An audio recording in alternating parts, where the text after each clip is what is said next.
आज 8 जुलाई मुख्य समाचार। ब्रिटेन में जारी राजनीतिक संकट के बीच पीएम बोरिस जॉनसन का इस्तीफा, बोले देश की भलाई के लिए उठाया यह कदम। पिंच पर पुरुषों को छूने का आरोप, पहले वित्त मंत्री का इस्तीफा, अब 24 घंटे में 40 मंत्रियों का रिजाइन। दरअसल इस पूरी बगावत के केंद्र में क्रिस पिंच का नाम सामने आया है, जिन पर यौन शोषण का आरोप है। इसी साल फरवरी में बोरिस जॉनसन ने पिंच को डिप्टी चीफ विप नियुक्त किया था। लालू यादव के शरीर में नहीं हो रहा कोई मूवमेंट, जांच में जुटे एम्स के डॉक्टर, पटना के मंदिरों में हो रही पूजा, तेजस्वी बोले हालत में हो रहा सुधार।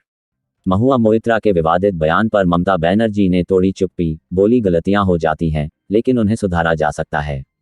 पुलिस अपने पर आ जाए तो सारा बुखार 1 महीने में उतर जाएगा, सिर तन से जुदा पर बोले पूर्व डीजीपी विक्रम सिंह।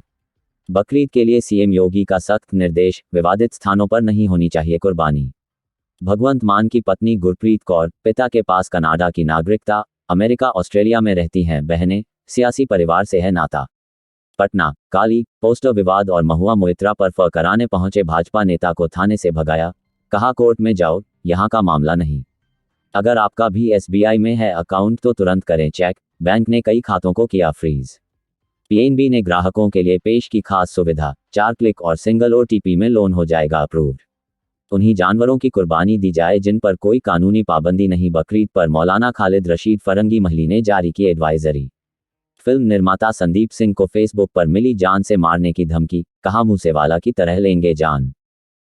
रोहित लगातार 13T20 जीतने वाले पहले कप्तान, भारत ने इंग्लैंड को 50 रन से हराया। रूस ने दोनेत्स्क खार्किव पर दागी लंबी दूरी की मिसाइलें, 12 मरे, रॉकेट सिस्टम और डिपो नष्ट। इंडिया बैन एक्सपोर्ट, 12 जुलाई से मैदा और आटे के निर्यात पर प्रतिबंध। रूस यूक्रेन संघर्ष से बड़ा खाद्यान्न संकट।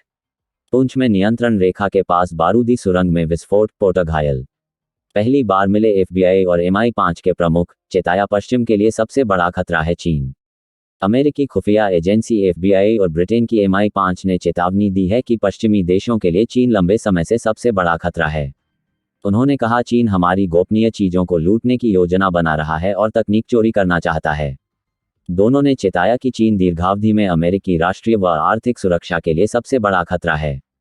यूएन बोला श्रीलंका में 60 लाख से ज्यादा लोग खाद्य असुरक्षा के दायरे में, 10 में 3 घर भोजन के लिए जूझ रहे। चारधाम यात्रा पंजीकरण में तीर्थयात्रियों का बना रिकॉर्ड, अब तक 35.5 लाख श्रद्धालु करा चुके पंजीकरण। साइबर फ्रॉड का पर्दाफाश, डीजीपी, मुख्य सचिव और मंत्रियों के नाम पर करते थे ठगी, 2 नाइजीरियन दबोचे। दामाद के साथ भागी 40 साल की सास, 5 बच्चों की मां है महिला। जम्मू कश्मीर में कहां से घुसे इतने पाकिस्तानी आतंकी, 141 सक्रिय दहशतगर्दों में से 59 लोकल और 82 विदेशी। आतंकवाद को काबू कर लिया, जम्मू कश्मीर शांति और विकास के पथ पर अग्रसर, अमित शाह बोले। गृह मंत्री अमित शाह वीरवार को श्रीनगर के सोनवार में दार्शनिक एवं समाज सुधारक स्वामी रामानुजाचार्य के स्टैच्यू ऑफ पीस के अनावरण के अवसर पर वीडियो कॉन्फ्रेंसिंग से संबोधित कर रहे थे। उधमपुर में बारातियों से भरी बस खाई में गिरी, 2 की मौत, 54 घायल। कांग्रेस के दिग्गज नेता आनंद शर्मा ने भाजपा अध्यक्ष जेपी नड्डा से की मुलाकात, बोले खुलेआम मिलूंगा। नूह में जीप काटने पर 2 करोड़ देने की घोषणा, बरेली में गला काटने की धमकी, बरेलवी उलमाने की निंदा। महाविकास आघाड़ी सरकार गिरने के बाद कांग्रेस में कलह तेज, जल्द पर्यवेक्षक मुंबई भेजेगा आला कमान।